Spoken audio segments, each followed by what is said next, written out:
Rusty Quill presents the Magnus Archives.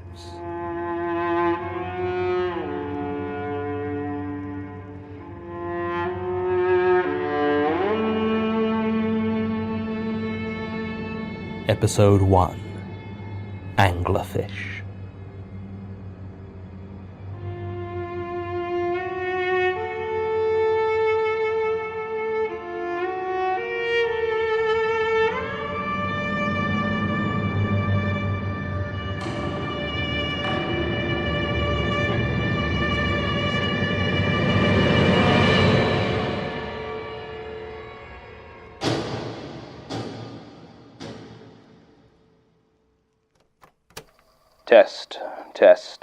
Test. 1, 2, 3. Right. My name is Jonathan Sims. I work for the Magnus Institute, London, an organization dedicated to academic research into the esoteric and the paranormal. The head of the institute, Mr. Elias Bouchard, has employed me to replace the previous head archivist, one Gertrude Robinson, who has recently passed away. I've been working as a researcher at the Institute for 4 years now, and I'm familiar with most of our more significant contracts and projects. Most reach dead ends, predictably enough, as incidents of the supernatural, such as they are, and I always emphasize there are very few genuine cases, tend to resist easy conclusions. When an investigation has gone as far as it can, it is transferred to the archives. Now, the Institute was founded in 1818, which means that the archive contains almost 200 years of case files at this point. Combine that with the fact that most of the Institute prefers the ivory tower of pure academia to the complicated work of dealing with statements or recent experiences, and you have the recipe for an impeccably organized library and an absolute mess of an archive. This isn't necessarily a problem. Modern filing and indexing systems are a real wonder, and all it would need is a half-decent archivist to keep it in order. Gertrude Robinson was apparently not that archivist. From where I am sitting, I can see thousands of files, many spread loosely around the place, others crushed into unmarked boxes. A few have dates on them, or helpful labels such as 86-91G/H. Not only that, but most of them appear to be handwritten or produced on a typewriter, with no accompanying digital or audio versions of any sort. In fact, I believe the first computer to ever enter this room is the laptop that I brought in today. More importantly, it seems as though little of the actual investigations have been stored in the archives, so the only thing in most of the files are the statements themselves. It is going to take me a long time to organize this mess. I've managed to secure the services of 2 researchers to assist me. Well, technically 3, but I don't count Martin, as he's unlikely to contribute anything but delays. I plan to digitize the files as much as possible and record audio versions, though some will have to be on tape recorder, as my attempts to get them on my laptop have met with significant audio distortions. Alongside this, Tim, Sasha, and, yes, I suppose Martin, will be doing some supplementary investigation to see what details may be missing from what we have. I'll try to present these in as succinct a fashion as I can at the end of each statement. I can unfortunately promise no order in regards to date or theme of the statements that are recorded, and can only apologize to any future researcher attempting to use these files for their own investigations. That's probably enough time spent making my excuses for the state of this place, and I suppose we have to begin somewhere. Statement of Nathan Watts regarding an encounter on Old Fish Market Close, Edinburgh. Original statement given April 22nd, 2012. Audio recording by Jonathan Sims, head archivist of the Magnus Institute, London. Statement begins. This all happened a couple of years ago, so I apologize if some of the details are a bit off. I mean, I feel like I remember it clearly, but sometimes things are so weird that you start to doubt yourself. Still, I suppose weird is kind of what you guys do, right? So I'm studying at the University of Edinburgh. biochemistry specifically, and I was in my second year at the time this happened. I wasn't in any sort of university accommodation at this point and was renting a student flat down in Southside with a few other second years. To be honest, I didn't hang out with them much. I took a gap year before matriculating, and my birthday's in the wrong part of September, so I was nearly 2 years older than most of my peers when I started my course. I got on with them fine, you understand, but I tended to end up hanging out with some of the older students. That's why I was at the party in the first place. Michael Macaulay, a good friend of mine, had just been accepted to do a master's degree in earth sciences, so we decided a celebration was in order. Well, maybe party isn't quite the right word. We just kind of invaded the Almanac down on the Royal Mile and drank long enough and loud enough that eventually we had the back area to ourselves. Now, I don't know how well you know the drinking holes of Edinburgh, but the Almanac has a wide selection of some excellent single malts, and I may have slightly overindulged. I have vague memories of Mike suggesting I slow down, to which I responded by roundly swearing at him for failing to properly celebrate his own good news, or words to that effect. Long story short, I was violently ill around midnight and made the decision to walk the route home. It wasn't far to my flat, maybe half an hour if I'd been sober, and the night was cool enough that I remember having a hope that the chill would perk me up some. I headed for the Cowgate, and the quickest way to get there from the Royal Mile is down Old Fish Market Close. Now, I'm sure you don't need me to tell you that there are some steep hills in Edinburgh, but Old Fish Market Close is exceptional, even by those standards. At times it must reach a 30 or 40 degree angle, which is hard enough to navigate when you don't have that much scotch inside you. As I have mentioned, I had quite a lot, so it probably wasn't that surprising when I took a rather nasty tumble about halfway down the street. In retrospect, the fall wasn't that bad compared to what it could have been, but at the time it really shook me up and left me with some nasty bruises. I picked myself up as best I could, checked I hadn't seriously injured myself, no broken bones or anything, and decided to roll a cigarette to calm myself. That was when I heard it. "Can I have a cigarette?" I was startled out of my thoughts by the words, as I thought I had been alone. Quickly trying to compose myself and looking around, I noticed a small alleyway on the opposite side of the street. It was very narrow and completely unlit, with a short staircase leading up. I could see a light fixture a little way up the wall at its entrance, but it either wasn't working or wasn't turned on, meaning that beyond a few steps the alley was shrouded in total darkness. Stood there, a couple of stairs from the street, was a figure. It was hard to tell much about them as they were mostly in the shadows, though if I'd had to guess I would have said the voice sounded male. They seemed to sway ever so slightly as I watched, and I assumed that they, like me, were probably a little bit drunk. I lit my own cigarette and held out my tobacco towards them, though I didn't approach, and asked if they were okay with a roll-up. The figure didn't move, except to continue that gentle swaying. Writing it down now, it seems so obvious that something was wrong. If I hadn't been so drunk, maybe I'd have noticed quicker, but even when the stranger asked the question again, "Can I have a cigarette?" utterly without intonation, still I didn't understand why I was so uneasy. I stared at the stranger, and as my eyes began to adjust, I could make out more details. I could see that their face appeared blank, expressionless, and their skin seemed damp and slightly sunken, like they had a bad fever. The swaying was more pronounced now, seeming to move from the waist side to side, back and forth. By this point I had finished rolling a second cigarette and gingerly held it out towards them, but I didn't get any closer. I had decided that if this weirdo wanted a cigarette, they were going to need to come out of the creepy alleyway. They didn't come closer, didn't make any movement at all, except for that damn swaying. For some reason the thought of an anglerfish popped into my head. The single point of light dangled into the darkness, hiding the thing that lures you in. "Can I have a cigarette?" It spoke again in the same flat voice, and I realized exactly what was wrong. Its mouth was closed, had been the whole time. Whatever was repeating that question, it wasn't the figure in the alleyway.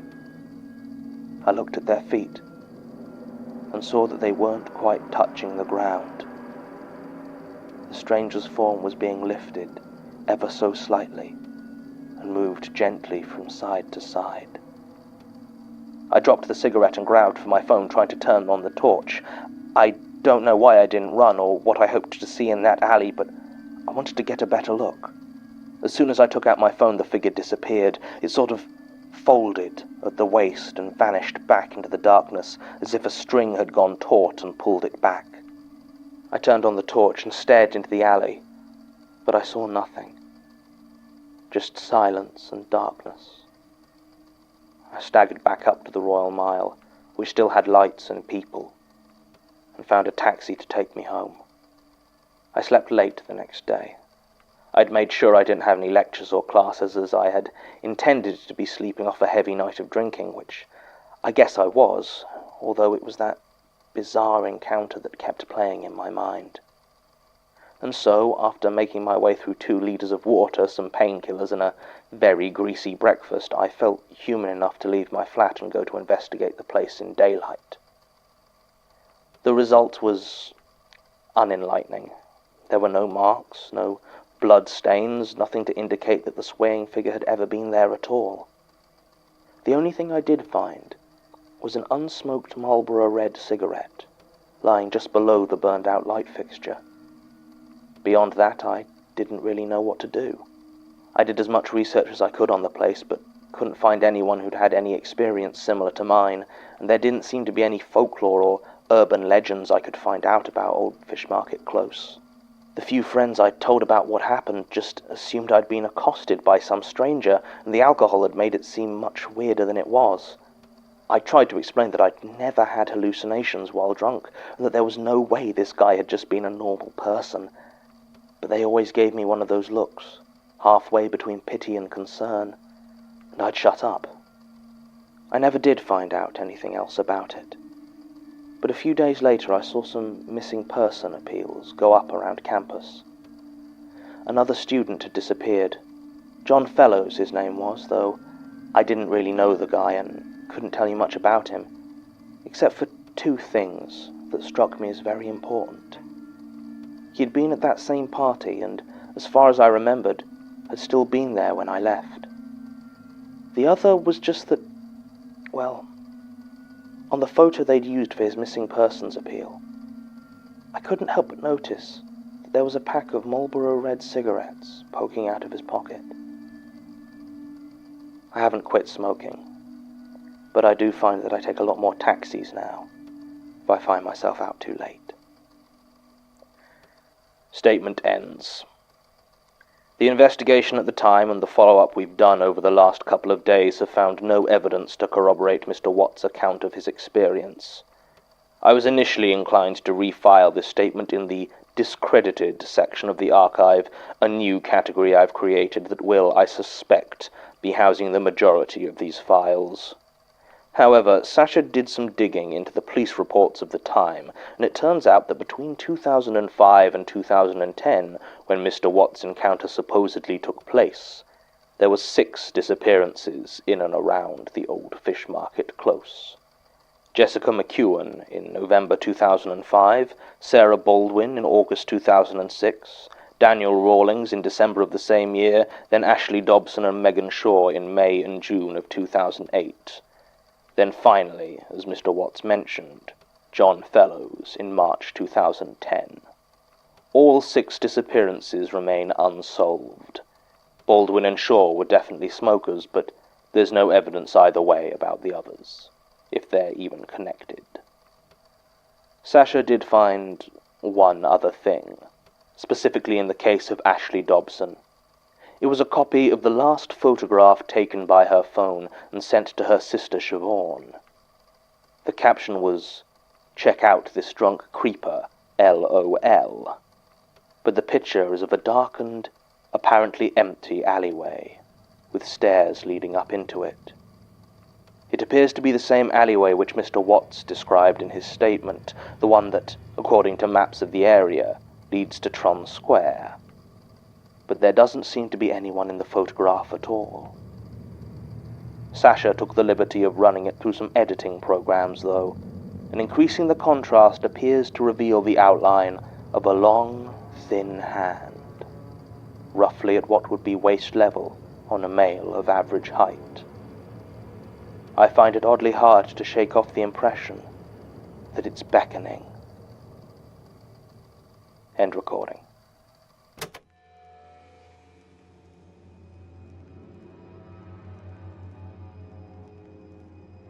The Magnus Archives is a podcast distributed by rustyquill.com and licensed under a Creative Commons Attribution Non-Commercial Share-alike International License. Today's episode was written and performed by Jonathan Sims. It was produced and directed by Alexander J. Newell. To comment on episodes, make donations and view links, images, videos, and show notes, visit rustyquill.com. Rate and review us on iTunes, visit us on Facebook, tweet us on Twitter at The Rusty Quill, or email us at mail@rustyquill.com.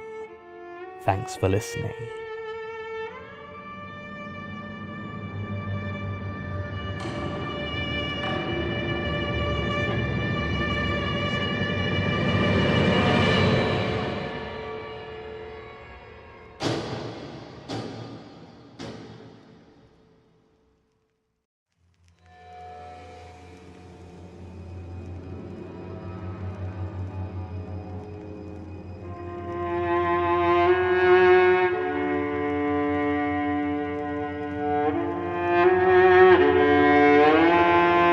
Rusty Quill presents The Magnus Archives.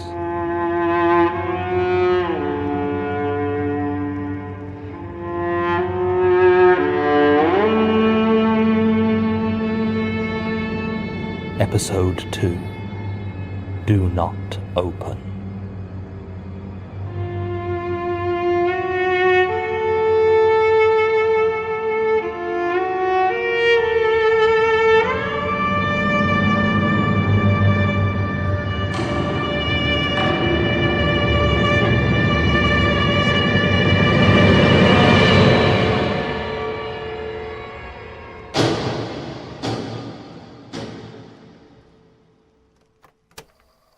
Statement of Joshua Gillespie regarding his time in possession of an apparently empty wooden casket.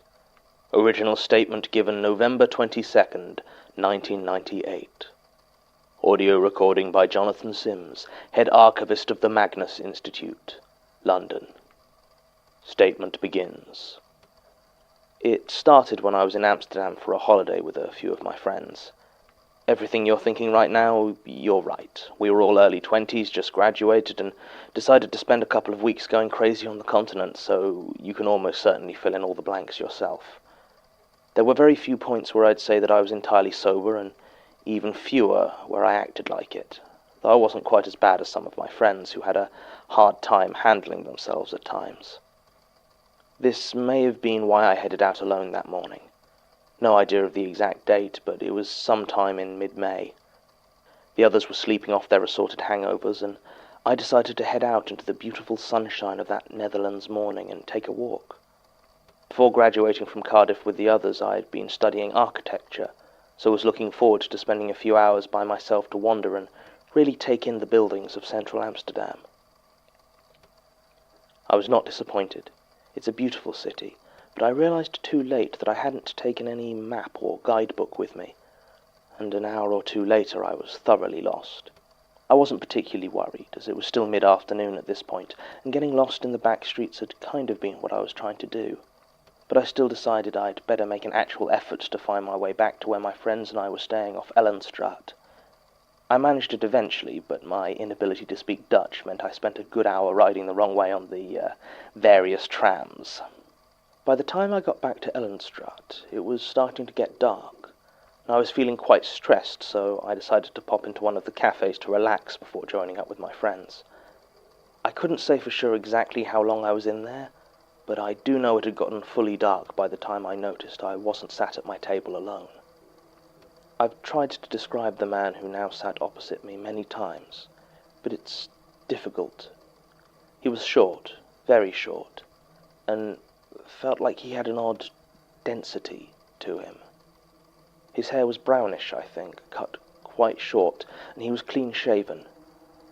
His face and dress were utterly unremarkable, and the more I try to think of exactly what he looked like, the harder it is to picture him clearly. To be honest, though, I'm inclined to blame that on the drugs. The man introduced himself as John, and asked how I was. I replied as best I could, and he nodded, saying he was also an Englishman inside a foreign land. I remember he used that exact phrase because it struck me at the time as very odd. He said he was from Liverpool, though I don't recall him having any sort of accent, and that he was looking for a friend who he could rely on for a favour. Now, high as I was, I got suspicious as soon as he said that last part, and I started to shake my head. John said it was nothing too onerous, just looking after a package for him until he had some friends pick it up, and that he would pay well. I thought he was talking about smuggling, and was about to refuse again when he reached into his jacket, I think, and pulled out an envelope. Inside was £10,000. I know, I counted it. I knew it was a stupid move, but I kept remembering my friend Richard telling me how easy it had been to get a pound of hash through customs on his first trip to Holland, and holding that much cash in my hands, I said yes. John smiled, thanked me, and said that he would be in touch. He left the coffee shop, and I immediately started panicking about what I had agreed to. I wanted to chase after him and return the money, but something weighed me down, kept me locked into my seat. I just sat there for a long time. I don't remember much about the next few days except worrying about when I'd see John again. I was careful not to spend any of the money he'd given me, and had decided to return it as soon as he turned up. I'd say I had made a mistake and couldn't take his money, or look after anything from him. I tried to enjoy myself, but it was like this shadow hanging over me, and I couldn't stop thinking about it. I waited for days, right up until the end of our trip, but he never showed up. I obsessively checked my suitcase before boarding the plane home, just in case someone had snuck something into it, but there was nothing new in there. I flew back to England with my friends still high and £10,000 tucked into my coat pocket. It was surreal. It wasn't until almost a year later that I felt confident enough to actually spend any of the money. I'd moved down to work for a small architect's firm in Bournemouth, on the south coast.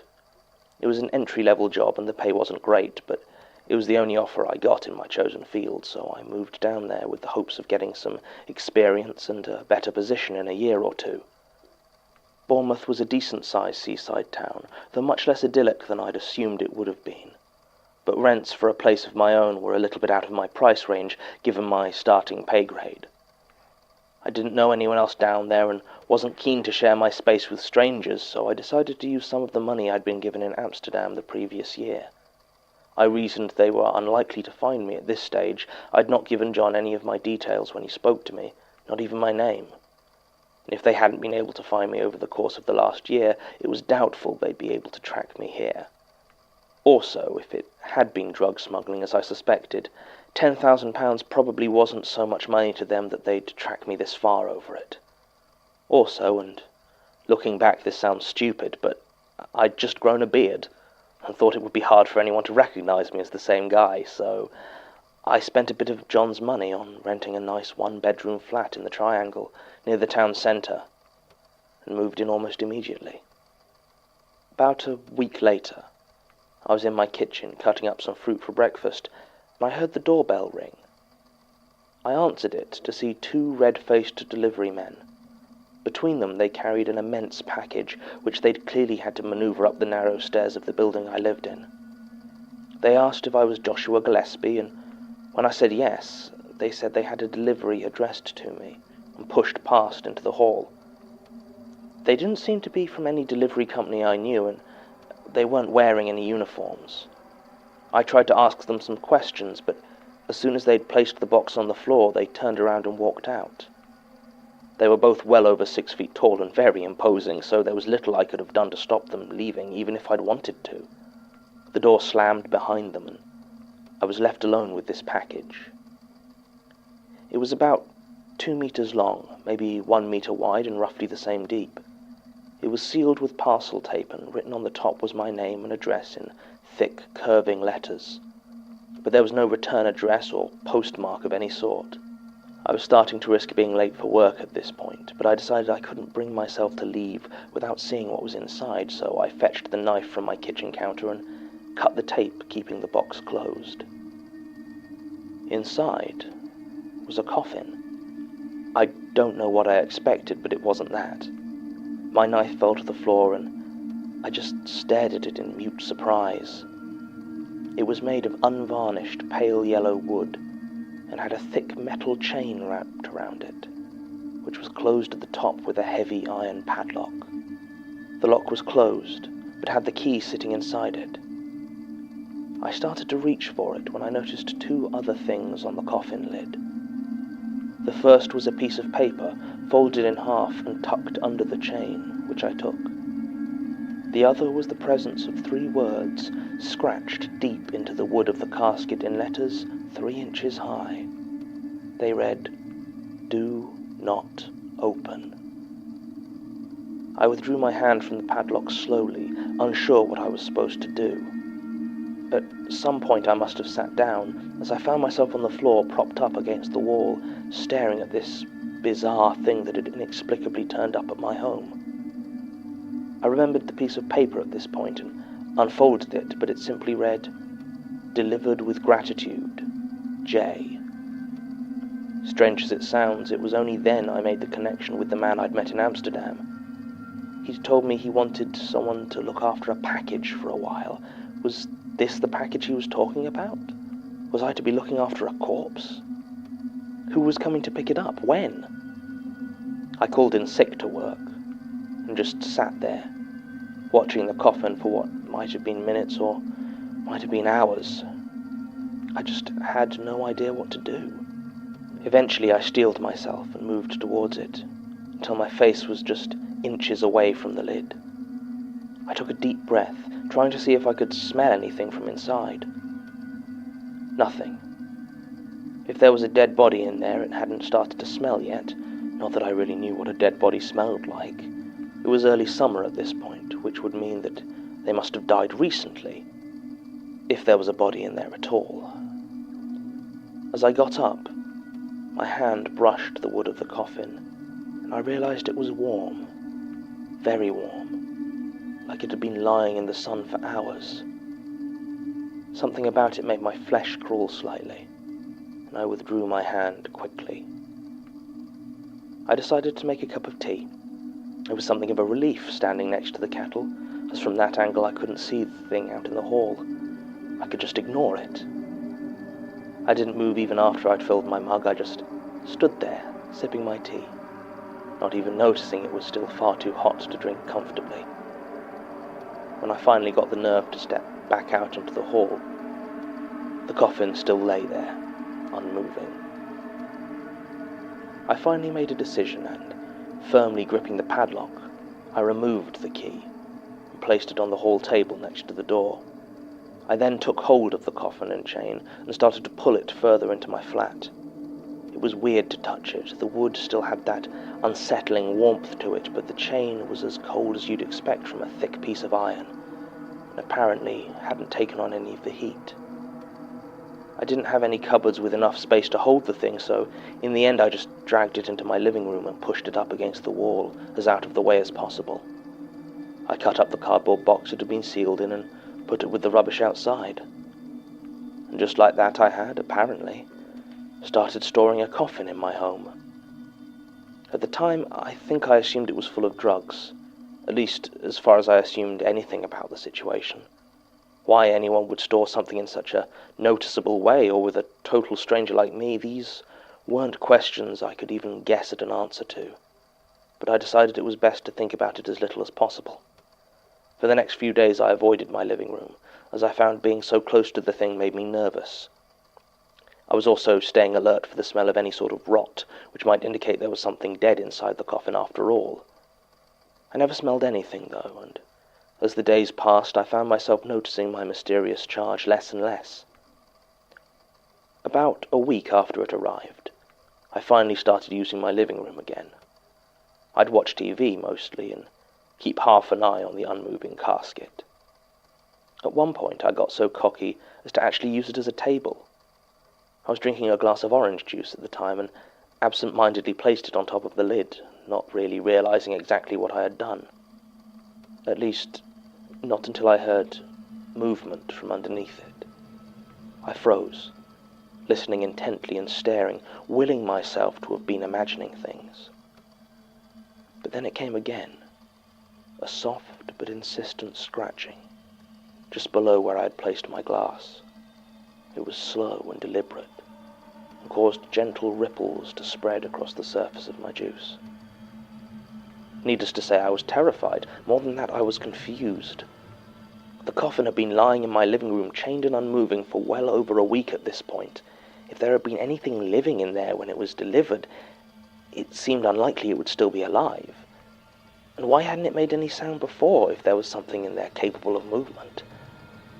I gently picked up my glass, and immediately the scratching stopped. I waited for some time, considering my options, before I placed it back down on the other end of the lid. It took about 4 seconds for the scratching to start up again, now more insistently. When I took the glass away this time, it didn't stop for another 5 minutes. I decided against doing any further experiments, and instead made the very deliberate decision to ignore it. I felt at that point I either needed to use the heavy iron key to open it and see for myself what was in there, or follow the gouged instruction and resolve myself to never look inside. Some might call me a coward, but I decided on the latter, that I would interact with it as little as possible while it lived in my house. Well, I guess lived may be the wrong term. I knew I'd made the right decision the next time it rained, and I heard the box begin to moan. It was a Saturday, and I was spending the day staying in and doing some light reading. I had few friends in Bournemouth. Something about having a mysterious coffin lying in my living room made me reluctant to make the sort of connections that might lead to people coming round, and so I spent most of my free time alone. I didn't watch a lot of television even before my living room was taken over with storing this thing, and so I now found myself sat in my room reading quite a lot. I remember I'd just started Michael Crichton's The Lost World at the time, and it started raining outside. It was a hard, heavy rain, the sort that falls straight down with no wind to disturb it until everything is dark and wet. It was barely past midday, but I remember the sky was so overcast and gloomy that I had to get up to turn on the light. And that was when I heard it.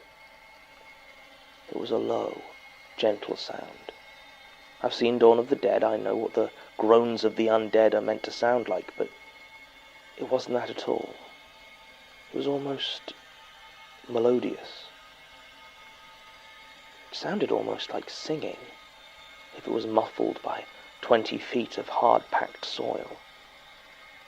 At first, I thought it might have been coming from one of the other flats in my building, but as it went on and the hairs on my arm began to stand on end, I just knew where it was coming from. I walked to the living room and stood in the doorway, watching as the sealed wooden box continued to moan its soft, musical sound out of the rain. There was nothing to be done.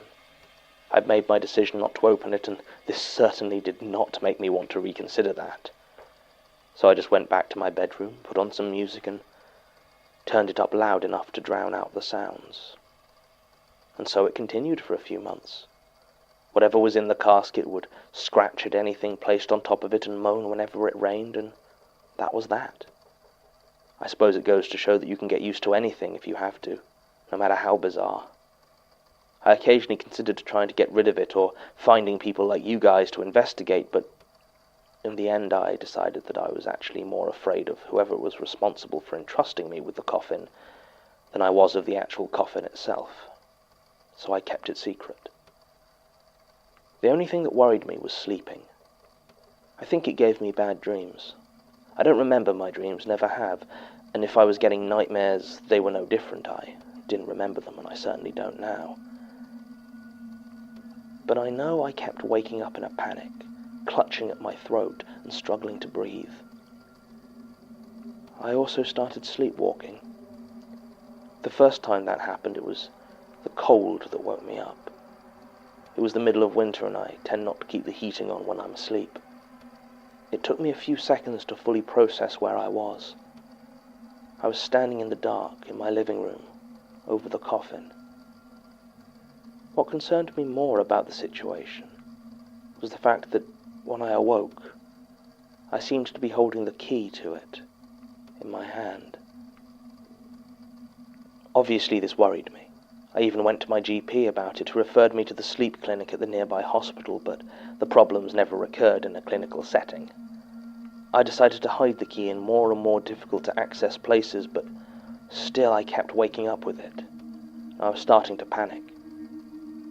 When I awoke one morning to find I'd actually placed the key within the lock and was, as far as I could tell, moments from opening it, I knew I had to find a solution. In the end, what I took to doing was perhaps a bit elaborate, but it seemed to work. I would place the key within a bowl of water and then put it in the freezer, encasing it in a solid block of ice. I still sometimes found myself trying to get to the key in my sleep, but the chill of the ice always woke me up long before I could do anything with it. And in the end, it just became yet another part of my routine. I lived like that for almost a year and a half. It's funny how fear can just become as routine as hunger. At a certain point, I just accepted it. My first clue that my time keeping the coffin was coming to an end was when it began to rain and there was silence. I didn't notice at first, as my habit at that point had been to put on the music as soon as the weather began to turn, but after a few minutes I realized that there wasn't anything to drown out. I turned off my music and went to check. The living room was silent. Then came a knock at the door. The sound was light and unobtrusive, but it rang out like thunder in the quiet flat. I knew what I'd see as soon as I opened the door, and I was right. John and the 2 delivery men stood there. I wasn't surprised to see them, as I say, but they actually seemed quite surprised to see me. John had to take a second to look me up and down, almost in disbelief, as I asked if they'd come to collect their coffin. He said that they had, and he hoped it hadn't been too much trouble. I told him where he could stick it, and he didn't seem to have an answer for that. He did seem genuinely impressed, however, when I got the key out of the freezer. I didn't even try to thaw it. I was so eager to have this thing out of my life that I just dropped the bowl of ice on the floor and shattered it. I watched as John picked the icy key off the floor, and I told them it was in the living room. I didn't follow them. I didn't want to see what they did with the coffin. I didn't want to see if they opened it. And when the screaming started, I didn't want to see who was screaming or why. I only left the kitchen when the 2 delivery men carried the coffin past the door. I followed them down the stairs and watched in the pouring rain as they locked it into a small van marked Beacon and Hope Deliveries. Then they drove away. There was no sign of John. That was the last I heard of it. I got a new job and moved to London shortly afterwards. And now I just try not to think about it too much. Statement ends. It's always nice to hear that my hometown is not entirely devoid of odd occurrences and eerie stories. Ice cream, beaches, and boredom are all very well, but I'm glad to hear Bournemouth has at least a few apparitions to call its own. That said, the fact is Mr. Gillespie's statement starts with drug use and continues on with the lack of corroborating witnesses being a central theme, which means that an eerie story is all that it is. When the Institute first investigated, it doesn't look like they were able to find a single piece of evidence to support the existence of this scratched coffin, and to be honest, I didn't think it was worth wasting anyone's time over now, nearly 20 years later. That said, I did mention it to Tim yesterday, and apparently he did some digging of his own. Beacon and Hope did in fact exist, and were a courier service that operated until 2009 when they went into liquidation. They were based in Nottingham, however, significantly north of Bournemouth, and if they kept records of their deliveries, they are no longer available. What is interesting, however, is the address Mr. Gillespie provided for the flat this all took place in. The housing association that ran it does keep extensive records on the tenants that have lived in their buildings going back some 40 or 50 years. From what Tim could find, it appears that for the 2 years of his residence, Mr. Gillespie was the only person living in that entire building, with the other 7 flats being utterly vacant. Nobody moved in following his departure, and the building was sold to a developer and demolished shortly after this statement was originally given. Predictably, no one who worked for that housing association in the 90s is still there, and despite Tim's best efforts, we could get no explanation for why, in a building of that size, Mr. Gillespie spent almost 2 years living alone, save for an old wooden coffin. Recording ends.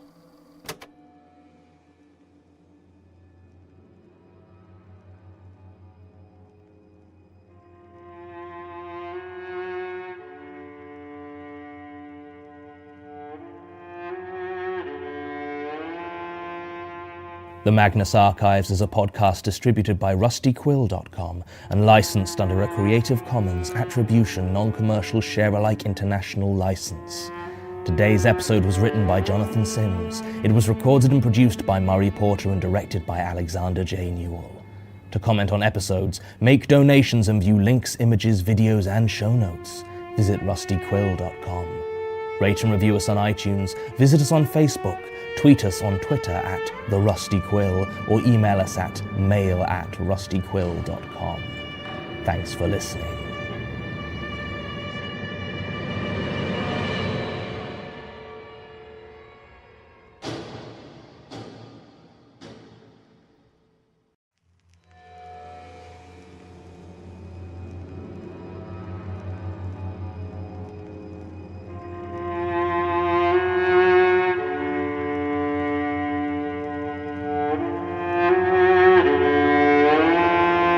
Rusty Quill presents The Magnus Archives.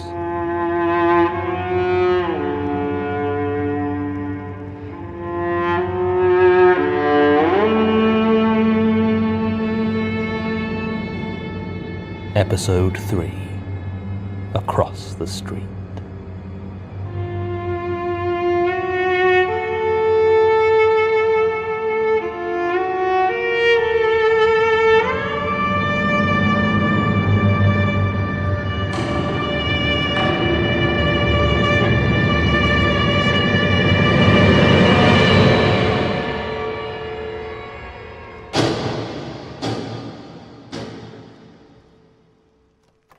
Statement of Amy Patel regarding the alleged disappearance of her acquaintance Graham Folger. Original statement given July 1st, 2007.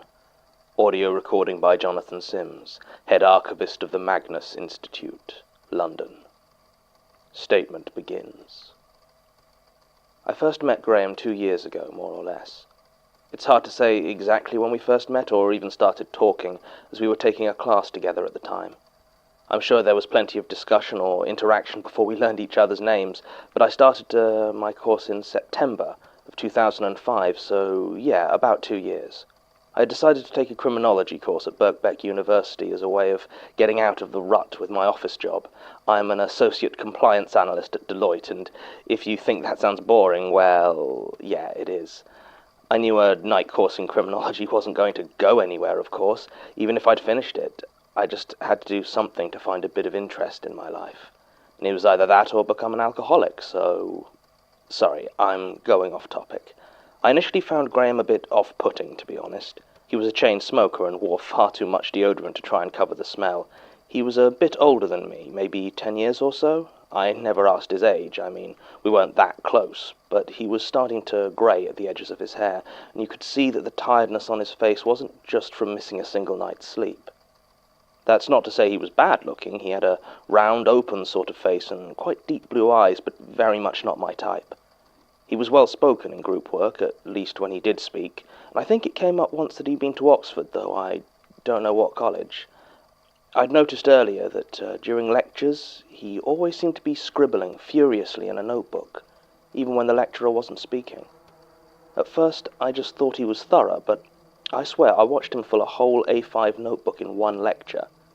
I remember it was a talk on youth and the justice system where the speaker was so slow that it wouldn't have filled that book even if Graham had been writing down literally every word.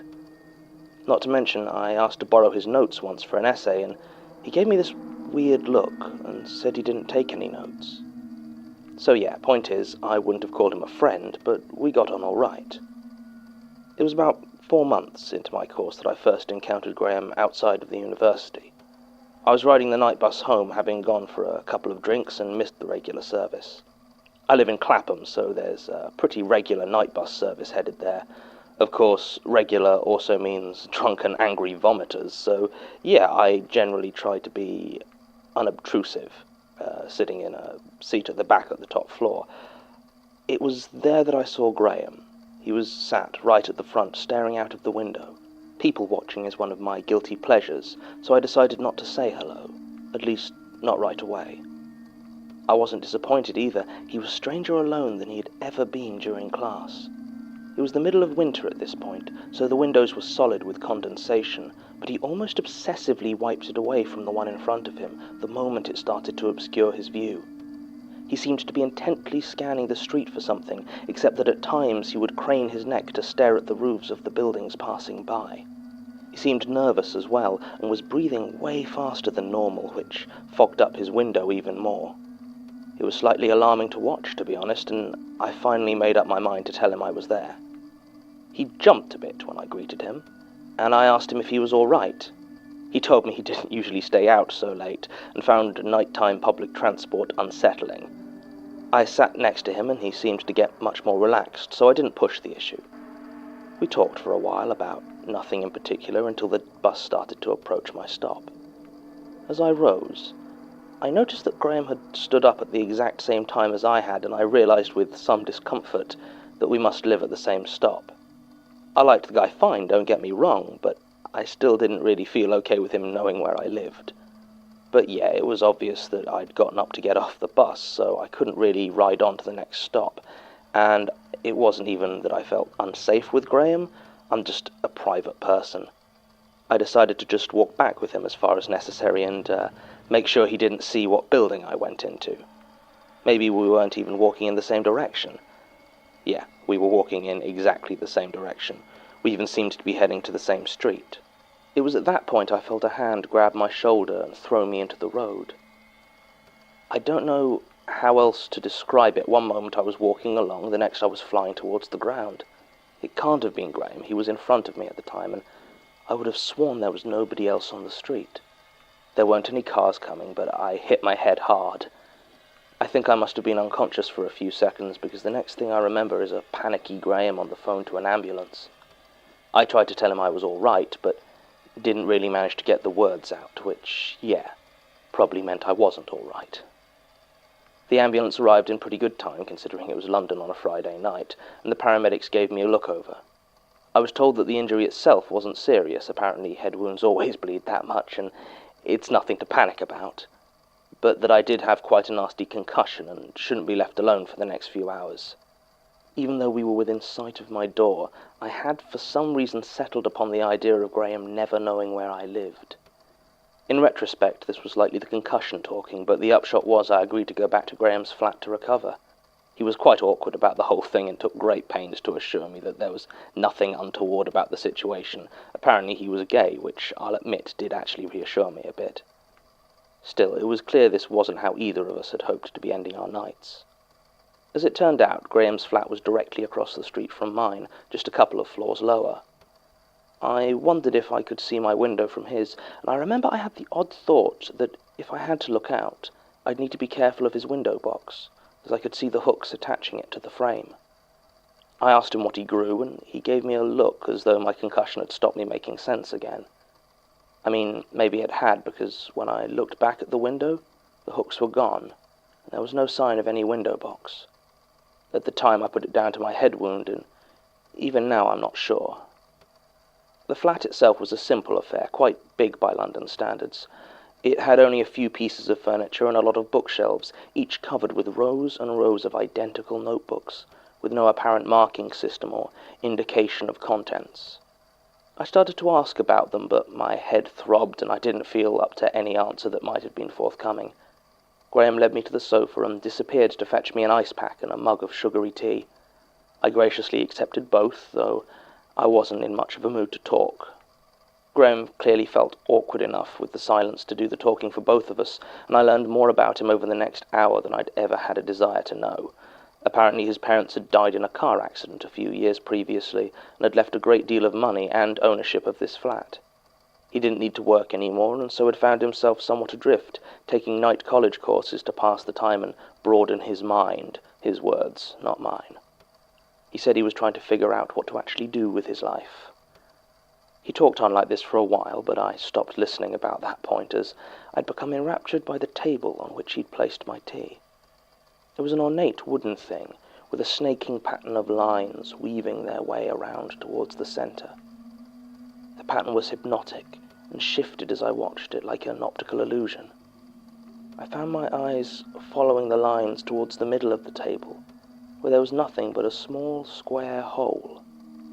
Graham noticed me staring and told me that interesting antique furniture was one of his few true passions. Apparently he'd found the table in a second-hand shop during his student days and fallen in love with it. It had been in pretty bad shape, but he'd spent a long time and a lot of money restoring it, though he'd never been able to figure out what was supposed to go in the center. He assumed it was a separate piece and couldn't track it down. And yeah, like most of his conversation, I'd have found it dull even if I wasn't concussed, but by this time I was beginning to feel well enough to leave and started to make my excuses to Graham. He expressed his concern, said it hadn't been long enough as the medics suggested, but if I had to, well, you get the picture. In the end I did leave, as I kept getting lost in the lines of the table, and the pipes outside of the window made such a weird noise that I didn't think staying was actually going to help me recover. I went straight home, making sure Graham couldn't see me from his window, and spent a few hours watching TV until I recovered enough to go to sleep. By the time I woke up the next morning I was feeling more or less okay, though I kept a plaster on the cut on my forehead and tried not to think too much about the previous night. One evening, a few days later though, I found myself staring out of my window, the one that faced the street, and I remembered how close Graham lived. I looked to see if I could figure out which window was his, and yeah, sure enough, there it was. It was actually a remarkably clear view of his flat, and I could see him sat on the sofa, reading one of the notebooks from his bookshelves. I realized that if I could see him so clearly, he could likely see me just as well if he chose to look up, and with some remnant of my apprehension from that Friday, I decided to turn off the light in my flat, so he wouldn't see me if he looked up. And then I went back to watching him. Yeah, I know that sounds creepy. It really wasn't meant to be. I said earlier that I really enjoy people watching, and regardless of how boring he may have been to speak to, Graham was weirdly compelling to watch. So that's just what I did. And not just that night either. Yeah, there's no non-sinister way to say that watching Graham became my hobby. It was strange, I'll admit it, but I just couldn't stop myself. I reasoned it wasn't watching him with any purpose or malice in mind. It was purely out of a detached interest in his life. And in my defense, I would have stopped a lot sooner if it hadn't been for the bizarre things he would do. He would constantly reorder his journals, without any apparent system of organization, most of the time without even opening them. Sometimes he would grab an apparently random notebook from the shelves and start scribbling in it, even though I could see that the page was already covered in writing. Once, and I swear this is true, I saw him take one of his notebooks and start to tear out the pages one at a time. And then, slowly and deliberately, he ate them. It must have taken him 3 hours to get through the whole book, but he didn't stop or pause. He just kept going.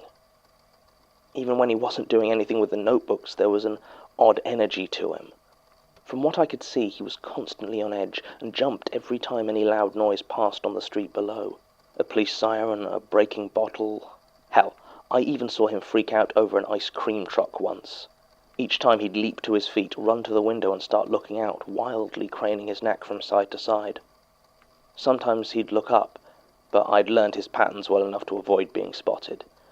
Then, all at once, he'd decide that there was no problem and go back to whatever he was doing before. And by whatever he was doing before, yeah, I mean nothing. He apparently didn't have a television or a computer. The only books he seemed to own were his own notebooks, and I only ever saw him eat takeaway food. I don't know how many times I watched him eat the same pizza, pepperoni with jalapeno peppers and anchovies. Yeah, I know. But the rest of the time he just sat there smoking, sometimes looking into space, sometimes staring at that wooden table of his. And yeah, I remembered the pattern was kind of hypnotic, and I spent more than a couple of minutes staring at it myself when I was there, but he did almost nothing else. Who knows? Perhaps he had a rich and fulfilling life outside of the flat. He certainly left it regularly enough, and yeah, I wasn't so far gone as to actually follow him. In fact, I always waited a good long while before leaving my own building to make sure I didn't bump into him. I still didn't want him to know where I lived, although now for very different reasons. In the end, though, it was a hobby, not an obsession, and often days would pass when I wouldn't see Graham at all. Maybe there was stuff I missed that would have explained his behavior. I just wish I'd missed what happened on April 7th. Then maybe I'd have just thought he'd moved on, or I don't know. I just wish I hadn't seen it. Work had been intense for a couple of months, with so many late nights I'd had to drop out of my course. It was just as well, really, as I hadn't actually spoken to Graham since the night I suffered my head injury. I think he still felt awkward about it, and I'd seen him do so many weird things alone in his flat that I think I'd have struggled to have a normal conversation with him. Anyway, this week I'd barely had time to eat, let alone do much in the way of Graham watching, so when I got home at about 10:30 at night, my first thought was just to fall into bed.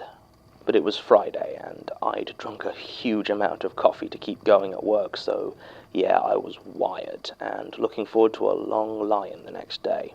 So when I saw Graham's light was still on, I decided to spend a relaxing few minutes checking in on him. His light may have been on, but I couldn't see him, and I wondered if perhaps he'd gone to bed and simply forgotten to turn it off.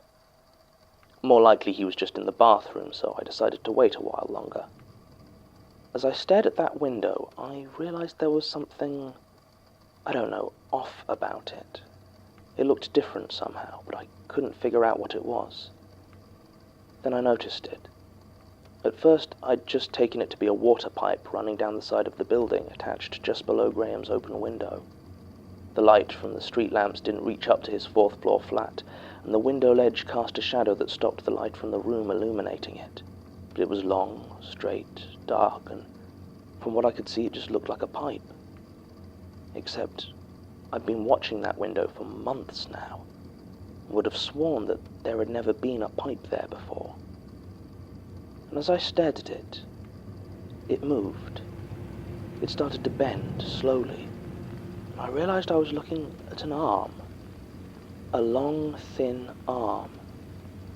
As it bent the joint close to where the arm ended, I think I saw another joint further down, also moving and bending what I could only assume were elbows.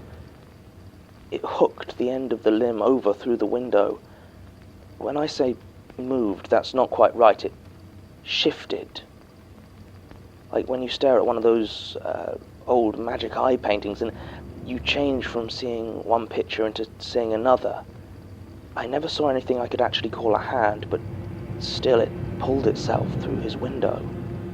It took less than a second, and I didn't get a good look at what it was. I just saw these arms, legs, at least 4 of them, but there might have been more. And they kind of folded themselves through the window in a flash of mottled grey. I think that was the colour. It was mostly a silhouette. And if there was a body or head, it shifted inside faster than I could see it. The moment it was inside, the light in Graham's flat went out, and the window slammed down behind it. So, yeah, I just kind of stood there for a long time trying to process what I'd just seen. I could make out some vague movements from inside Graham's flat, but couldn't see anything clearly. I finally decided I had to phone the police, though I didn't have any idea what to tell them. In the end, I simply said I'd seen someone suspicious climbing in through a 4th-floor window at his address and hung up before they could ask me who was calling. Then I waited and watched the darkened flat opposite. I couldn't look away. I was convinced that if I stopped staring, that whatever the hell it was would fold itself back out, reach over and step into my home. Nothing came out. About 10 minutes later, I saw a police car driving up the street. No sirens, no flashing lights, but they were here, and right away I started to feel better. Looking up, though, I saw the light had come on in Graham's flat. There was no sign of the thing I'd seen climb in, but as the police pressed the buzzer outside his building, I saw someone walking towards the door to let them in. It wasn't Graham. I can't stress enough how much this was not Graham. He looked completely different. He was maybe a few inches shorter, and had a long, square face topped with curly blonde hair, where Graham's had been dark and cut short. He was dressed in Graham's clothes, though. I recognized the shirt from my months of watching, but he was not Graham. I watched as not Graham walked to the door and let the two police officers in. They talked for a while, and not Graham looked concerned, and together they started to search the flat. I watched, waiting for the thing to emerge or for them to find the real Graham, but they didn't. At one point, I saw one of the police pick up a dark red shape that I recognized as a passport. My heart beat faster as I saw her open it and look at Not Graham, clearly comparing, waiting for the moment when she detected the imposter. But instead she just laughed, shook Not Graham's hand, and they left. I watched the police car drive away, feeling a sense of helplessness. And when I looked up, he was standing at Graham's window, looking back at me. I stood there frozen as his wide, staring eyes met mine, and a cold, toothy smile spread across his face. Then in one swift motion he drew the curtains and was gone. I didn't sleep that night, and I never saw Graham again. I saw this new person, though, all the time. For the next week I'd see him taking out large, heavy-looking rubbish bags several times a day. It took me a while to realize he was disposing of Graham's old notebooks. But soon enough the flat was empty of them. I think he did other redecorating, but I never got a good look, as the only time he had his curtains open was when he was staring intently at my flat, which he now did every night. I tried to find evidence of the old Graham, but anything I could find online with a picture, it was always a picture of this new person. I even asked some of my old classmates, but none of them seemed to remember him at all. Eventually I moved. I really liked my old place in Clapham, but yeah, it just got too much. The last straw was when I was leaving for work one morning, and didn't realize until too late that Not Graham had left his building at the same time. He greeted me by name, and his voice was nothing like it should have been. I started to make my excuses and hurry away, but he just stared at me and smiled. "Isn't it funny, Amy, how you can live so near and never notice? I'll need to return the visit someday." I moved out a week later, and I never saw him again. Statement ends. I'd be tempted to dismiss this as hallucination resulting from long-term head trauma complications, but Tim came through with this one and managed to get hold of Ms. Patel's medical records. God knows how he got them, but he better not be using Institute funds to woo filing clerks again. The records just don't support the idea she was suffering those sort of problems. Not to mention I usually trust co-worker testimony as far as I can burn it, but her job really doesn't seem like the sort you could do with a compromised sense of reality. Ms. Patel has refused our request for a follow-up interview and seems to be trying to distance herself from these events. Graham Folger definitely existed and appears to match up with her story. According to coroner's records, Desmond and Samantha Folger, his parents, died on the M1 near Sheffield on August 4th, 2001, and Graham Folger's name appears on the register of several colleges and universities in and around London over the next few years. The flat she mentioned did belong to Mr. Folger, but was sold through an agency in early 2007. All the photographs we've been able to source seem to match the description of this not Graham that Ms. Patel described, except for a few Polaroids enclosed, which appear to be from the late 80s and show the two parents along a dark-haired teenager who doesn't match the later photos at all. There doesn't seem to be much more to be done here. Ms. Patel, like so many of our subjects, seems to have been more interested in giving her statement as a form of personal closure, rather than as the start of a serious investigation. She wasn't even interested when Sasha told her we'd managed to locate what we believed to be one of Graham Folger's journals. Doubt it would have done much good. It just says the same thing on every page. The words, "Keep watching," over and over again. Recording ends.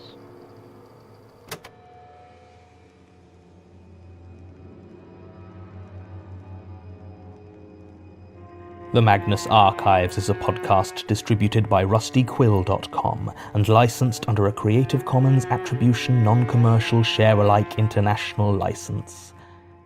Today's episode was written and performed by Jonathan Sims. It was produced and directed by Alexander J. Newell. To comment on episodes, make donations and view links, images, videos, and show notes, visit rustyquill.com. Rate and review us on iTunes, visit us on Facebook, tweet us on Twitter at The Rusty Quill, or email us at mail@rustyquill.com. Thanks for listening.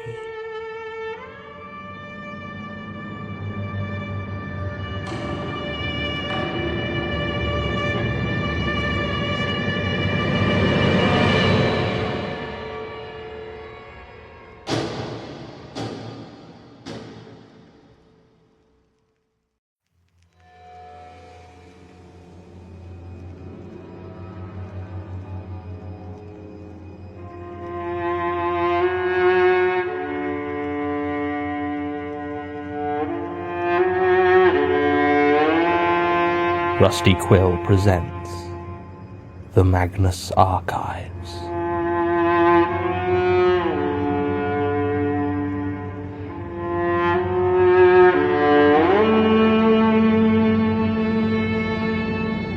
Episode 4, Page Turner.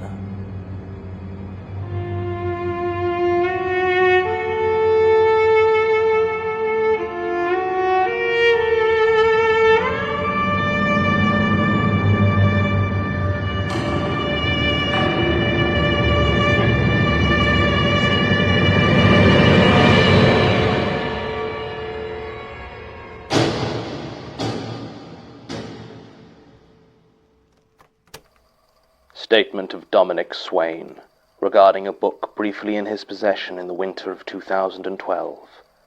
Original statement given June 28, 2013.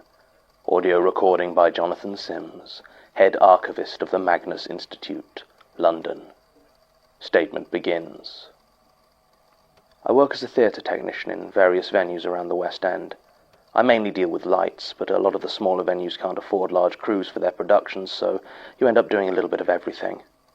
I guess that's not directly relevant to my experience, but I just want you to know that I'm not some crazy person wandering in off the street. I work, I do practical things with my hands, and I am not prone to crazed flights of fancy. That day I was going to see a matinee performance of The Trojan Women at the Gate Theatre up in Notting Hill. A friend of mine, Catherine Mendes, was in it, and had been trying to get me to come to see it for a while. We'd worked together on a production of The Seagull a couple of years before, and had had a bit of a thing going back then. At this point I had just become single, so was keen to meet up and see if any of the old spark remained. I ended up going along on the afternoon of Saturday the 10th of November. I remember the date exactly. There had been a lot of back and forth about it, since we were both involved in separate shows at the time, making evenings difficult. So, on Saturday afternoon I found myself in Notting Hill Gate, killing an hour or two before the show was due to start. Now, Notting Hill is not somewhere I go often, as it tends towards the pricey, even for London. And I'm not sure how much you know about theatre techs, but we're not generally an overpaid profession. Still, I had some vague memories of there being an Oxfam charity shop somewhere nearby, as I'd previously bought quite a nice old military tunic there, which remains one of my favourite jackets. I found it without any problems and spent 10 minutes or so looking over the clothes and knickknacks, but was a bit disappointed. It was smaller than I remembered, and just seemed to contain the same tedious curios as every other charity shop. I still had some time to kill, though, so I decided to have a look through their books, something I rarely bother doing usually. I found the book on the science fiction and fantasy shelf. At first I assumed it was some sort of faux leather special edition, and I was sure whoever put it out for sale must have done the same, because the price on it was only £4. There was something about it that made me take another look, though, and picking it up, I felt the binding and realized it might well have been bound in real leather, probably calf given how soft it was. I'm not an expert on books by any means, but it seemed old, and I thought it might have been hand-bound as the pages were slightly uneven. There was no dust wrapper on it, and the front had no title, but embossed on the spine in faded gold letters were the words Ex Altiora. I did some Latin in school when I was a child, but I haven't had much cause to use it since, so you'll have to forgive me if my translations don't make much sense, but I believe it meant from higher, or out of the heights. I was astounded, to say the least. The book was clearly worth far more than it was being sold for. If the shop clerk who put it out had been paying any attention, it would have been in the glass case where they kept those things people donated that were actually valuable. I had a flick through, but it seemed to be entirely written in Latin, so I didn't have much luck discerning what it was about. The only English seemed to be a bookplate at the front that read, "From the Library of Jürgen Leitner," although no author was listed. There were also several black and white illustrations, woodcuts I think, each showing a mountain or a cliff, or in one picture what appeared to be an empty night sky. I felt an odd sensation when I looked at that image, as though, simple as it was, I was about to fall into it. My stomach gave an odd jolt, almost causing me to drop the book in the middle of Oxfam. I made up my mind to buy it. Even if I never figured out how to read the thing, it was clearly worth a lot more than they were selling it for. I felt like a bit of an arse for not letting them know how valuable it was, almost like I was stealing money from the charity. But in the end I realized that it wasn't my job to set the prices in this shop, and besides, this book absolutely fascinated me. The woman working the till didn't even raise an eyebrow when I brought it over and paid my £4. I headed out, hoping to find a cafe where I could sit and have another look through. But it was then that I noticed the time. I'd somehow managed to spend an hour in that shop. Now I was very nearly late for Catherine's play. I made it in time, luckily, though I had to run a bit. The show was fine. I've never been a particular fan of Greek plays, and this interpretation was not the one to win me round to them. Catherine was excellent, of course, but the rest of the show was quite frankly a bit pedestrian. Still, I'm not a theatre critic, and I wasn't exactly paying it my full attention, as I was convinced there was a problem with the stage lights. Throughout the show, I kept getting the faintest smell of ozone, and was worried. The only other time I'd smelled that in the theatre was when one of my stagehands had accidentally ordered the wrong sort of light, and we'd ended up installing a projector with a xenon mercury lamp, the sort used to sterilize medical equipment with UV. I spotted the issue before anything happened, but I still remember that intense ozone smell. Still, no one else seemed to notice it, and I couldn't see anything in their light setup that would have caused the odor, so I tried my best to ignore it. After the performance was finished, Catherine and I grabbed a quick dinner before heading to our respective evening shows. I was disappointed to discover that whatever attraction there had been between us seemed to have vanished completely, and while we spent a pleasant enough couple of hours together, it was obvious that neither of us wanted to take it any further. I did show her the book, though. She knew even less Latin than I did, but was impressed. She said it looked valuable and that I should take it somewhere to be appraised, although she didn't look through it in any detail, as the pictures triggered her vertigo for some reason. Nothing of note occurred after I left. I did my show, a production of Much Ado About Nothing, down at the Courtyard Theatre, with no problems. I returned home late, having gone for a drink with the stage manager and a couple of the actors, and felt far too awake to just go to bed. So I poured myself a small gin and tonic and decided to look through this book in more detail. Oddly enough, I somehow hadn't learned any more Latin since I bought it 12 hours before, so reading it was still out of the question. But I went through and had a closer look at those woodcuts. There were about a dozen that I found, mostly mountains and cliffs, but one appeared to be a tower, looming over the surrounding countryside at an odd angle, with tiny birds just visible circling the summit. And then there was that picture of an empty sky. I've never had any fear of heights, but staring at that picture I don't know really. I just couldn't look at it for too long. It seemed to open forever, nothing to do but fall into it. It was even stranger as there wasn't much to the picture itself except for black ink and a few stylized stars. But something in the proportions just had that effect on me. I decided that maybe Catherine had been right and it might be valuable as an antique, so I did some research to try and find out more about it. Latin fell out of favour as a language for academic texts in the 18th century, and I really doubted the thing was that old. Since then, it was only really used for religious texts, but the book certainly didn't look like it was full of prayers.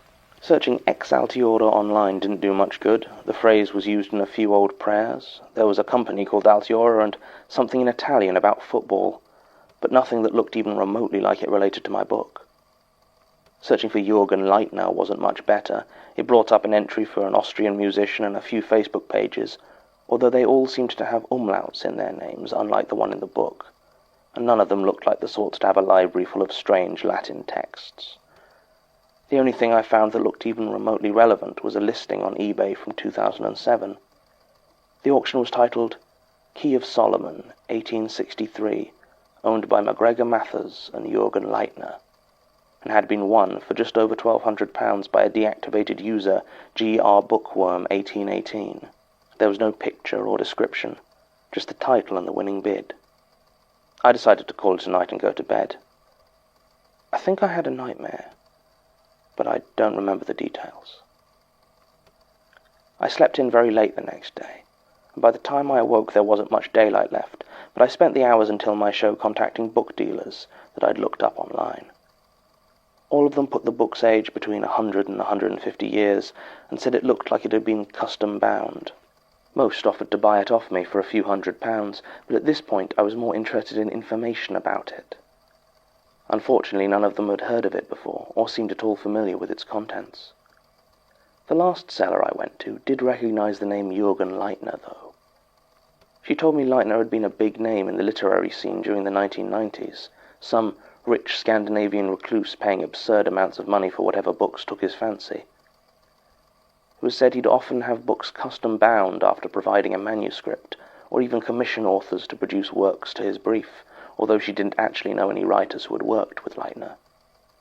He dropped from public view somewhere around 95, but she recalled he used to have extensive dealings with Pinhole Books down in Morden, and gave me the details for Mary Key, who owned it.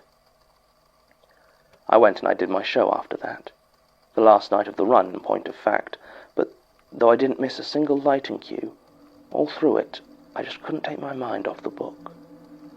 I felt as though there was something I was missing just beyond my grasp, and all throughout I could detect that same faint smell of ozone. Or was it ozone? There was something else there, something I knew but could not remember. Every time I felt I was close, I was overcome with a dizziness and nausea that threatened to topple me over. I skipped the cast party afterwards, instead going for a long walk to clear my head in the cold November air. I don't know how long I walked for. It must have been hours, but it felt right, like it was all I could do. Walking felt as natural as falling. It was only when a man shouted at me for almost walking into him that I stopped and took stock of my surroundings. I had no idea where I was. I took out my phone to find the nearest station and saw that I was only a street away from Morden. I felt dizzy all of a sudden, and when I looked at the building I was stood in front of, I was not in the least bit surprised to see a brass plaque reading, "Pinhole Books, by appointment only," next to an unmarked door of dark-stained wood. I rang the doorbell and waited. The woman who opened the door wasn't at all what I was expecting. She was very old and painfully thin, but her head was completely clean-shaven, and every square inch of skin I could see was tattooed over with closely written words in a script I didn't recognize. She stood at the bottom of a flight of stairs, and from the top I could hear the sound of death metal blaring out of some powerful speakers. I wondered for a moment if she got complaints from the neighbors playing it so loudly at 2 o'clock in the morning, and realized with a start that it was actually 2 o'clock in the morning. I apologized for disturbing her so late and asked if she was Mary Key. She just snorted and asked in a decidedly unfriendly manner if I had an appointment.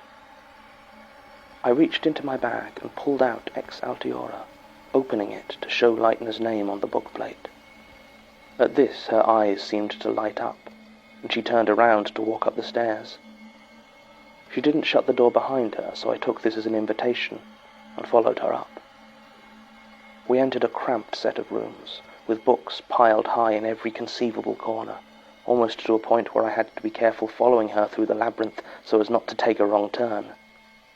She was talking, I realized, and didn't seem to care if I heard her over the music or not. She said it had been a long time since she'd found a lightener, although her Gerard kept an eye out. She gave no elaboration as to who her Gerard might have been. This strange old woman didn't seem interested in actually reading or looking at my book in depth, but asked instead if I wanted to see hers. I just nodded. I was out of my depth here, but I had no idea what in. I just knew that I hadn't smelled ozone since I arrived. I followed Mary Key into a dingy study.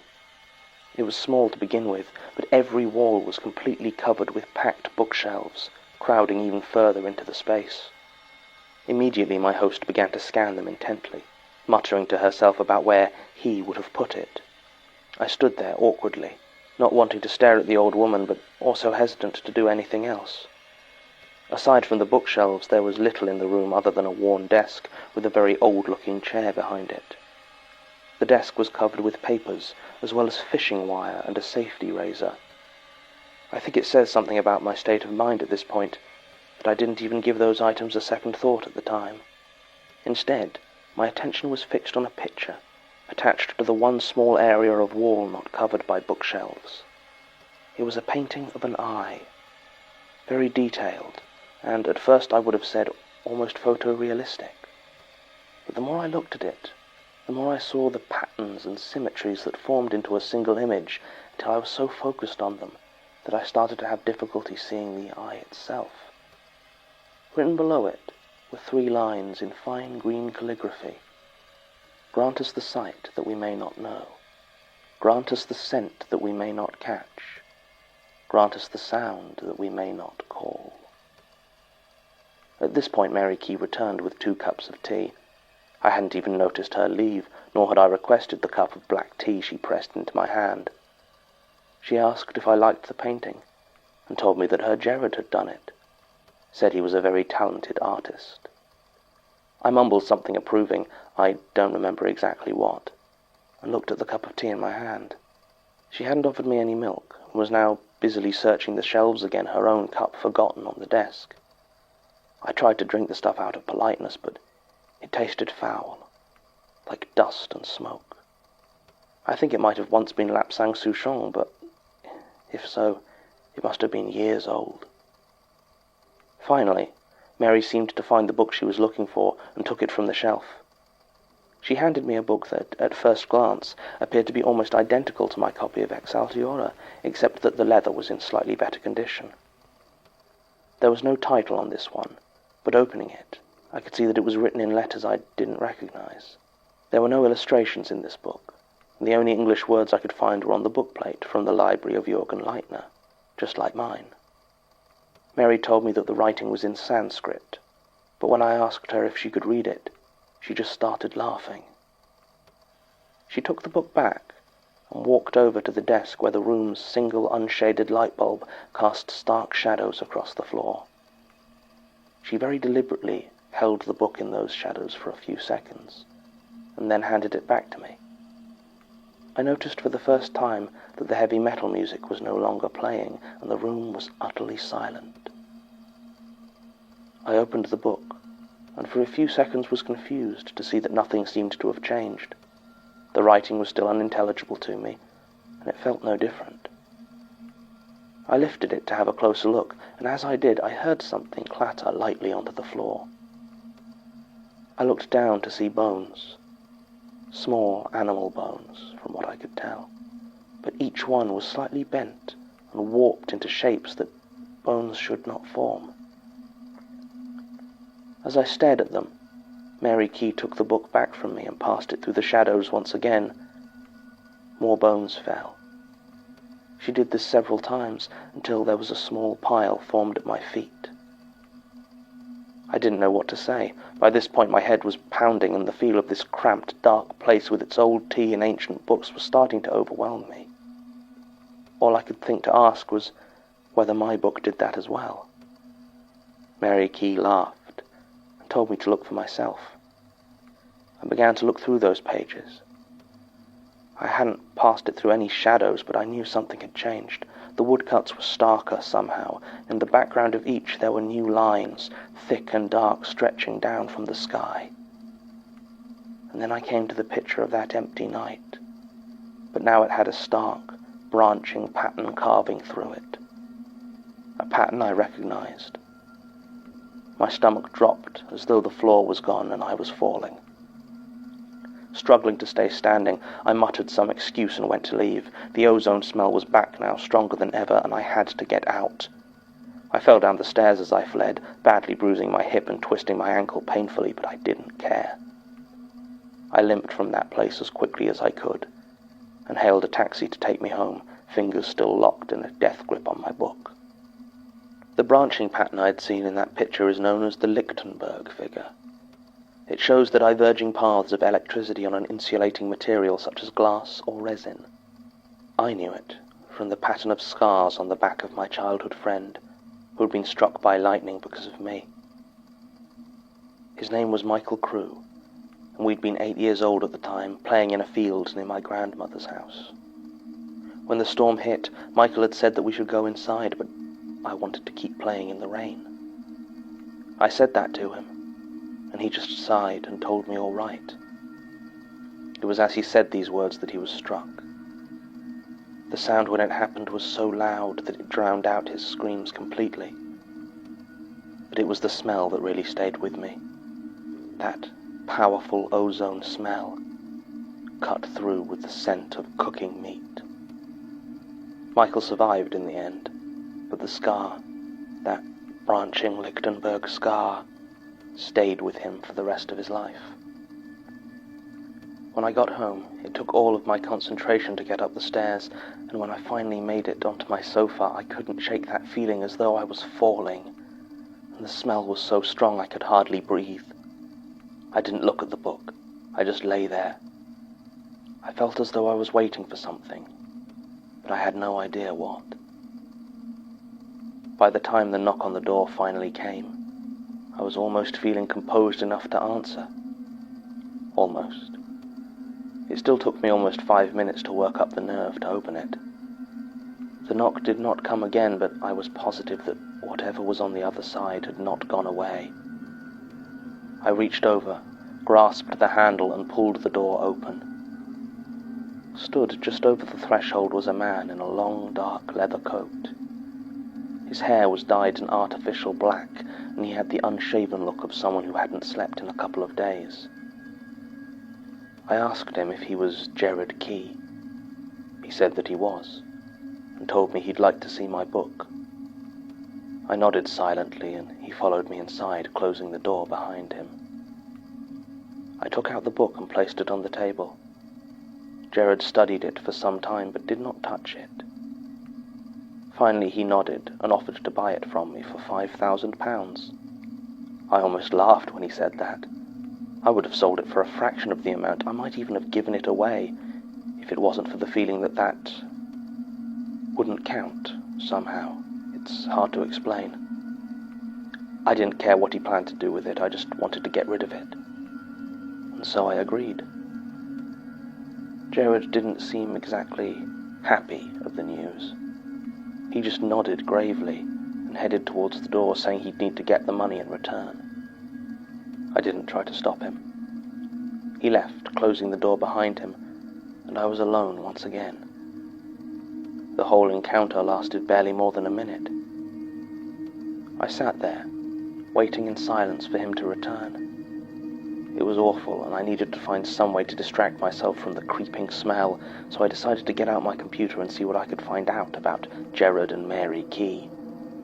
Typing in their names, I don't know what sort of thing it was that I expected to find, but it certainly wasn't a news article from 2008 about Mary Key's murder. Police had broken in late September, after neighbors complained about the smell and found her lying dead in the study. Cause of death was apparently determined to be an overdose of painkillers, but it was judged a murder due to extensive post-mortem mutilation of the body. Large pieces of her skin had been peeled away and hung up to dry on fishing wire all around the room. The article had a picture of Mary Key, and there was no question that it was the same old woman that I had met in Morden, although in the photograph she seemed to have a full head of hair and lacked any visible tattoos. I frantically started searching for any other information I could find. Other news stories covered Jared's trial for his mother's murder. Apparently he had been acquitted after a significant piece of evidence was deemed inadmissible, although none of the reports seemed to know what exactly that evidence was. It was at this moment the knocking came again. Jared had returned. I opened the door. I thought briefly about not letting him in, but I knew he'd wait there as long as he needed to, and I couldn't think for the reek of ozone that penetrated every one of my senses. I could not hide the terror on my face as he entered, but if he noticed the change in my demeanor, then he didn't react to it. He simply handed me an envelope filled with cash. I didn't even bother to count it before handing him the book. He looked at the title, then flicked through it very quickly, before laughing just once and nodding, apparently to himself, as though he'd just come to some sort of decision. I had expected Jared to leave immediately, but instead he walked over to my metal waste paper basket and placed the book inside. He reached into his jacket pocket and pulled out a bottle of lighter fluid and a box of matches. Within a few seconds the book was ablaze and the smell vanished almost immediately. Even as my head began to clear, I felt like I had to ask him why, but he just shook his head. My mother doesn't always know what's best for our family. That was all he said before picking up the waste paper bin, now full of gently smouldering ashes. I warned him it would be too hot to hold, but he shrugged and said he'd had worse. Then Jared Key left, and I never saw him or the book again. Statement ends. If I never hear the name Jürgen Leitner again, it will be too soon. I suppose it was too much to hope that we'd finally dealt with all that remained of his library after the incident in 1994, but it would have been useful if Gertrude had at least thought to add this statement to the current project file.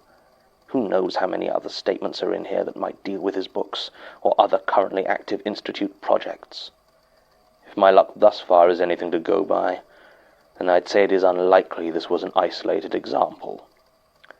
The more I discover about this archive, the more it seemed Gertrude simply took the written statements and threw them into these files without even reading them. Given that she was head archivist for over 50 years, then this might be a bigger job than I originally thought. Regardless, most of the verifiable details in Mr. Swain's account seem to match up with our own researches.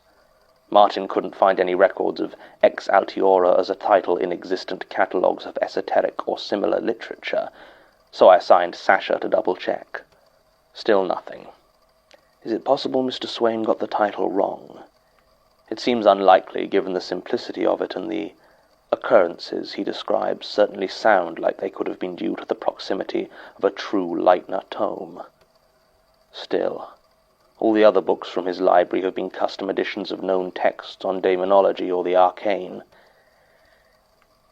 If there are Leitners out there that we haven't even heard of, I fear that may be cause for some small alarm. Useful details for follow-up are few and far between, however. Donation records at the Oxfam charity shop in Notting Hill Gate only have anonymous donations listed for books in October-November 2012, and obviously none of the staff recall the book. We've also been unable to locate Jared Key at all. Aside from this encounter, he seems to have almost entirely disappeared following the end of his trial. The description Mr. Swain gives does appear to match file photos of Jared and Mary Key, and from his description it sounds like he did find his way to what used to be Pinhole Books in Morden, although it has been closed since 2008 for obvious reasons, and no new tenants moved in till 2014. There was one interesting thing Tim found out, though, in the official police report on Mary Key's death. Apparently, the drying sheets of skin had been written over in permanent marker. There was no transcription or translation of it in the report, but the language was identified to be Sanskrit. So it doesn't appear that we have any concrete leads to go on. Still, I will be bringing this up with Elias, and recommending that the search for any other missed books from the Leitner Library be made this Institute's highest priority. Jürgen Leitner has done the world enough harm, and we must pursue all available avenues to ensure that he does no more. Recording ends.